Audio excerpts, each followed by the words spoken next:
I'm Henry Holstege from the Grand Rapids Community College Older Learners Center. And we are fortunate today to have with us Amy Dickinson. She is the advice columnist of the Chicago Tribune. She is also distributed to at least 200 different newspapers. She's frequently on NPR, which has over 400 affiliates. And I have a few questions to her. She's going to talk about aging in the 21st century. Amy, you get all these letters. Do you get any about aging or caretaking? I do. Actually, you know, as a member of the baby boom generation, I tend to choose letters for the column that reflect sort of what I'm going through. These are topics I'm most interested in. And I do get a lot of letters from people. Sort of, I think of my column as a place where it's sort of the intersection between personal experience and what's happening in the culture. And as people my age, middle-aged people, start to wrestle with issues having to do with caretaking, you know, a lot of us have little kids and older parents, both of whom need care. And it creates, you know, lots of questions, confusion, frustration, tension, especially between siblings, can be very, very challenging. Now, when you mentioned tension between siblings, yeah, that means dealing with your mother. right. Have you had a struggle with your mother? Meaning, did you have to bring her to nursing home? Can you take care of her at home? Are you asking me personally? Yeah, I am, yes. Yeah, my mother is not well. She's very frail.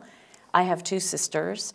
Now, something amazing happened in my family, and I do think it's a function of the kind of parent our mother has been to us. My sisters and I have sort of defied, you know, expectations, certainly my expectations, and we have really come together as people to do what we feel is best on our mother's behalf. My sister Rachel and I both live in our hometown, and we take care of our mother along with some professional help. Our sister Ann lives about an hour and a half away. She comes on weekends. When I go on a trip, Rachel's there. When Rachel goes on a trip, I'm there. And so we have actually come together. I think it's a little bit unusual because a lot of times siblings don't. For instance, I have a sister who doesn't live in the area, and she comes when she can, but it's not as often as I. You know, if you're going to count who's there, who's doing what, how many hours are spent, this is a mistake. But our sister who lives far away, she has other skills. It's like the three of us, we're bringing our own separate skills in, and we're really coordinating pretty well. You know, you are very fortunate that you can coordinate all of this and cooperate. And I like what you said, that not every sister can do exactly what every other sister does. Right. In the struggle with your mother to care for her and the love you give her, has there been any struggle over driving? Yeah. Well, elders driving is an incredibly important issue. And about 5 years ago, when I worked for Time magazine, you'll love this, I pitched a story about elder driving. And my colleagues, all of them successful, healthy, middle-aged people, said, ugh, you know, what? Are you talking about the 90-year-old that plows into a crowd of people at a cafe? I mean, they thought it was like a hilarious little... I said, you don't think elder driving is going to affect you? Well, you see how you feel when you're 78 years old and you find that your driving skills are compromised, and you know, it's an issue that's going to affect all of us. And in this country, which does not have good public transportation, and most of us living in communities and, you know, needing to travel, get in a car for food, for basic services, we're going to face it. So I had the best time. I went out with a 95-year-old man in his gigantic LTD sedan, and he drove me around Washington, D.C. And he was demonstrating both how skilled a very elderly person can be, but also some of the challenges and hazards. He had shrunk, like a lot of elders do. He was tiny, and so it was a challenge for him to see over the dashboard. I worked with a researcher at MIT. They have an age lab there, and they're developing very simple techniques, modifications to cars, different shaped mirrors. And you know, elder drivers, like young drivers, they should keep the radio off. You know, their hearing is compromised. Sometimes their mobility, they can't turn their neck quite as far. These are issues that can be corrected with modifications and also instruction. So my focus, my sisters and I, our focus was to keep our mother driving safely. Once that became impossible, what happened with my mother is very typical. She had a minor accident and she took herself off the road. This by far. She voluntarily took herself. Yes. You are very fortunate, you know. Right. Many children struggle. They think their parents ought not to drive. And how does one tell them they no longer may? Well, this is where your family doctor can be helpful to you. In reporting on this, I talked to a lot of physicians who said that, and it was interesting though, because some really are very reluctant to get involved in what they see as like a family issue. And the way that driver's licenses are issued, I mean, you could have a valid license and be a very dangerous driver. I mean, I think we can acknowledge that and be very impaired and have a valid license. But your family physician can get involved. Most states have sort of a safe driving certificate. And they do. In most areas, they can take a course on driving, get the certificate. Right. Their insurance will go down, which is good. Do you think there should be any age at which people should be tested? I do. What is that age in your mind? Well, you know, I think maybe started at age 60. I mean, started so young that... Careful there, Amy. That's getting low, but no. No, I think 60 is very young. Okay. Yes, and my strategy here is if you start it young, then people become accustomed to the idea. It's not a punitive thing. It's more of like a safe driving certification. That part is very good, because some would say 85, which means when you get to be 85, something has happened. But if you start at 60, it becomes part of the trend. Exactly. And it's just, and you know what? When you have to take a driver's test, you concentrate, you sort of retrain yourself. You know, if you ever have to recertify at anything, it's a great way to refresh your own skills. And so I do think it's going to be very important. As people like me, you know, my age, I'm almost 50, as my generation, that huge bubble of population starts to age, we're going to be menaces on the road. Now, how do you feel about that? You mentioned it. From my perspective, you're young. You're 50, but you're beginning to get up there. How do you feel about aging? Well, I feel it's inevitable, you know, if you're lucky. Can't argue. Yes, yes. And as somebody who, I spend a lot of time around elderly people, my aunts are very healthy, and so fortunately I spend time almost daily with people who are in their 80s, very healthy, very vigorous, fit, and doing well. And I spend time with elderly people who are frail and unwell, and so I feel like it's been a privilege in a way, because I get to see these different models of how things might happen.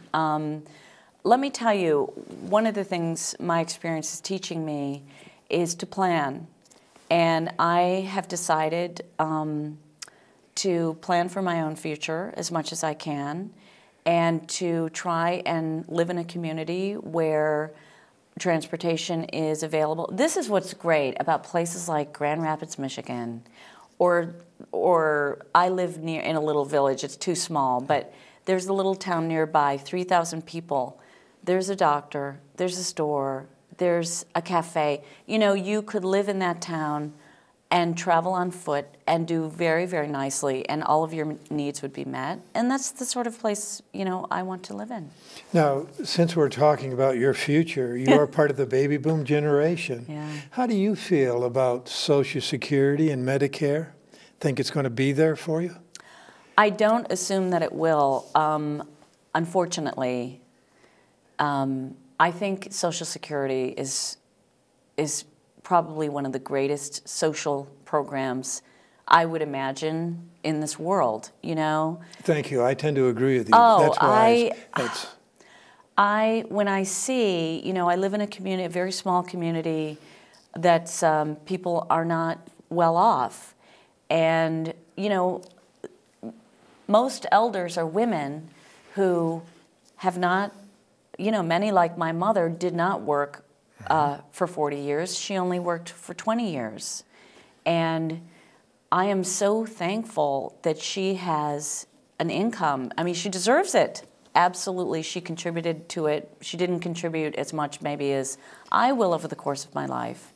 But it's the mainstay of her income without question. Social Security has cut poverty among the elderly by 50%. And when you see how, you know, at least the elderly in my world, how they live so carefully, so close to the bone, so simply, and this program is enabling them to stay in their homes and to keep up with their basic expenses. It's amazing. What do you feel then about Medicare, comparably to Social Security? Mm-hmm.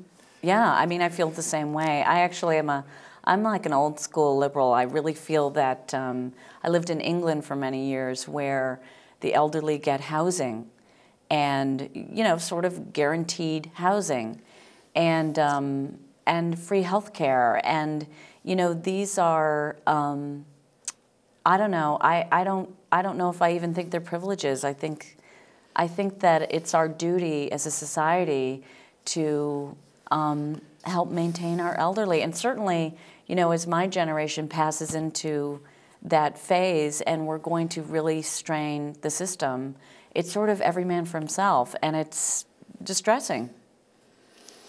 As you get older, and you are, we talk about Social Security and Medicare. How do you think you will relate to your own daughter and stepdaughters as aging begins to occur? Well, I don't want to make this too personal, but we all go through this. Yeah, I know. I like to think that my own experience will really inform my choices. Now, Good.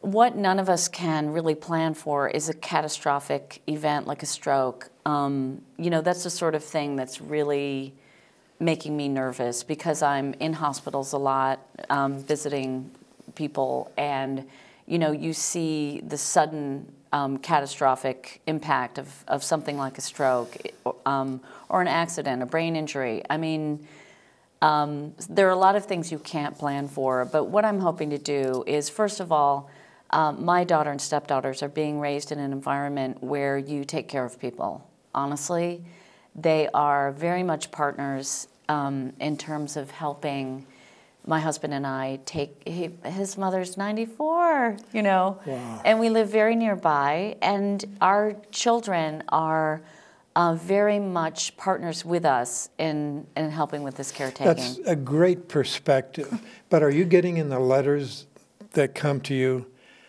arguments about and stories about tension and stress, sibling rivalry, rejection, old feelings coming out with parents? Oh, it's a huge issue, and my family has not been spared this.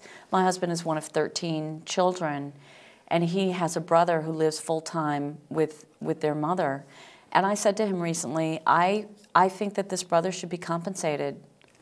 I'm somebody who I am paying a caregiver to give care, and I see that this brother is doing the level of care that a professional caregiver does, and I said, I think he should be compensated.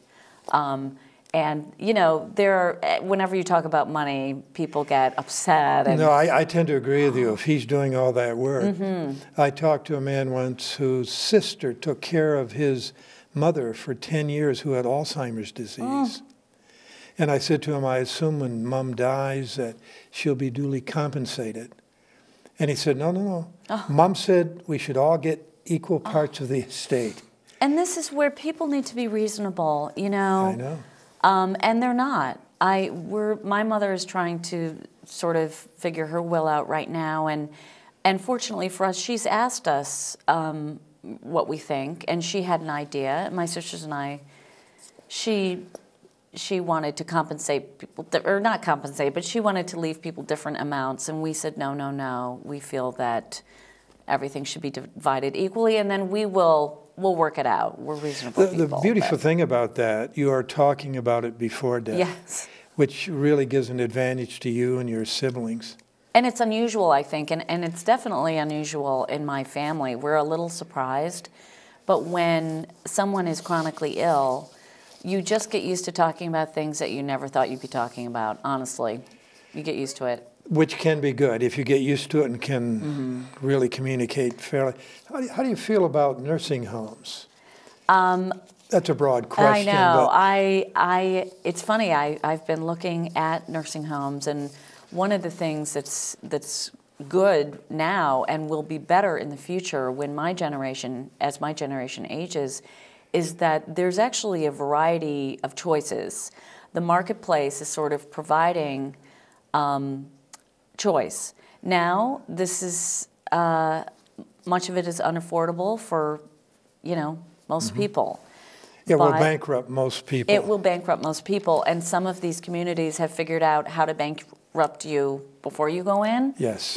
Oh, yes. But these are schemes that work for some people. I have a friend whose mother is in a home, and they simply, you turn over all of your assets, and it's sort of I guess they have an actuarial, situation. They do. Statistically, they figure it out for But I have to say, this woman arrived at this home really at death's door, as I was told, and she's beating the odds, because what happens with a lot of people, if you're in a good environment and a community, your health improves. It stabilizes. And her health has really improved so much that she's ambulatory, she's participating in this community, and she's totally beat the odds. So that's But Amy, that's a great story, because what it does mean is a change in lifestyle can really impact your health. Right. And that relates to the entire wellness movement that is very strong right now, which is very important. We know how to age well statistically. Do you get any letters about that? My husband doesn't behave. Constantly. Because, how people take care of themselves is, it's incredibly important to their families. I get letters from children very frustrated with their parents, smoking, for instance. I remember going to my father, this is in the 70s when we first figured out that smoking was bad for you. My father, like every other dad, was a heavy smoker. And I came home from school and I said, Daddy, smoking is really bad for you. And he said, kid, shut up, But I do receive, and now, of course, he has smoking-related illnesses, and guess who gets to take care of him? But to be fair to people like your dad, when he started, it was really not known that it was injurious. And I don't know if he was a veteran. Veterans virtually receive free cigarettes. And you know what? They still do. This shocked me. Now, wait a minute. Yeah. Veterans? No, soldiers. Soldiers still do. Yeah. I didn't know that. There was an amazing story in the New York Times recently about these young men and women who enter the service and become smokers. And actually, they're dealing with some smoking-related illnesses. And now they're trying to figure out how to encourage people not to smoke. Because, as they said, when your sergeant smokes, you smoke. Of course. There's a hierarchy, and they're actually encouraged to take up a habit. And it's a sedative. Once you start smoking, you are hooked. Yeah. So your dad had a real struggle there. And I feel for children like yourself. Yeah. How do you get dad to stop? Well, it's funny. My father's answer was quick and unequivocal. It's none of your business what I do. And I totally understand that. And actually, my father, amazingly, he smoked, very heavy smoker. He stopped one day, cold That's turkey. amazing. That's a good story. But, now he has heart disease and, smoking-related illnesses. Almost predictable. You see that coming. Now, the other part of this is we know that exercise is so important. Right. Do any children write in saying, I'm trying to get dad to walk? And people very worried about obesity. Oh, yes. People very worried about obesity among children, family members, and older people. So, and the fact is, it's like people writing in about drinking. You can only lead someone to a healthy habit. You cannot make them pursue it. It's frustrating, but it has to come from you know, a person's own desire to improve their health. You can create a healthy environment, which I'm huge on that. I think that the fact that none of us can smoke indoors has really created a lot of former smokers, and I'm delighted. I think it's a good trend. Yeah. Now if we can get them off the couch, walking, jogging, swimming, biking, or whatever. And you know, I think there are ways to encourage family members just to have a healthy lifestyle with the choices you make. And that is, you know, my aunts in their 80s, we live in a very harsh climate, they're mall walkers. They like drive to the mall and they put on their sneaks and they walk and walk and walk in the mall. Now, I don't love that because I don't like malls, I don't like shopping, I don't, for instance, I feel that we should stop taking our children to malls. It just creates this consumer... the habitual process. Yeah, and this... But you have to be thankful your aunts in their 80s are walking in the mall or That they have a place elsewhere. to go that's climate controlled and they enjoy it and there's a community and, oh yeah. I'll press the issue a little. Amy, are you walking? Oh, I'm actually really quite fit. Yes, thank you. Yeah, you look very lean like you are, a jogger or a swimmer. And I live in the country, and I spend a lot of time outdoors. This is one of my, you know, the joys in my life is that I have become very outdoorsy the older I get. So that's nice. We could go on forever, but there's one part of this we just have to talk about, and that is retirement. Not for you. Now, you're very fortunate. My guess is you'll be able to write until you're 95. Thank goodness. But I think in this society, it doesn't seem that way now. We're going to have a labor shortage, and the reason is baby boomers are going to retire, and who's going to take their place? And 70 to 80% of baby boomers would like to continue working if it could be part-time. Mm-hmm. Get any letters about that? My husband doesn't want to work. My wife wants to work. Yes, actually, and the economy being what it is, we're lucky if any of us get to retire. I mean, a lot of us are being forced to retire and leave our jobs and go part-time. And if they look at their mutual funds right now, they'll continue. I'm like, we're all going to be working into our 80s. That'll change. If anybody will have us. No, I think it's ideal that people stay busy and active. And one of the things I love about the Older Learners Center is I feel it helps older people sort of reframe their thinking, because part of, in my mind anyway, part of a retirement lifestyle should involve work. Whether you're working in your community, for your church, doing volunteer work, or paid part-time work, it really should be. And I think us baby boomers, we sort of do see things that way, that work is part of our lifestyle, and it should be. I kind of think you give good advice. I like how that. I should do this for a living. I do want to bring in here, in regard to the Older Learners Center, we have a computer class for older citizens. When they come in, they have computer phobia. I can't do this. They're scared. Within 2 weeks, they have computer philia. They don't want to leave. I know. I love that. Once they get on the internet, I know. and they find they can email, right. It becomes a very exciting process. But it opens up the world to them. It does. It does. No, I mean, what computers have done for us, and I live in a very rural area, and for my aunts and my mother and I to be able to email one another, and I mean, my mother and I are movie buffs, like crazy, crazy, freaky movie people. Well, when I showed my mother IMDb, the International Movie Database, where you can type in Montgomery Clift and you see every movie he was ever in, every director, you know, it's really like this. And you can write reviews, you can contribute. I think it's a wonderful, wonderful tool for all of us. And for you, do I understand correctly, you live in a little village, but you write for the Chicago Tribune, and through the internet you can send your columns to them? Yeah, I sent a couple this morning. I've been traveling a lot because I've written a book, and I'm starting to do a lot of travel to support the book. Well, while we're talking about that, what is the title of your book? See how I worked that in? Yeah, I just worked it right in. I've written a memoir. It's called The Mighty Queens of Freeville, A Mother, a Daughter, and the People Who Raised Them. And it's a story about my experiences as a single mother raising my daughter, Emily, surrounded by the women, and I'm so blessed to be close to, who have sort of supported and propped us up over time. And this is sort of my thank you to them.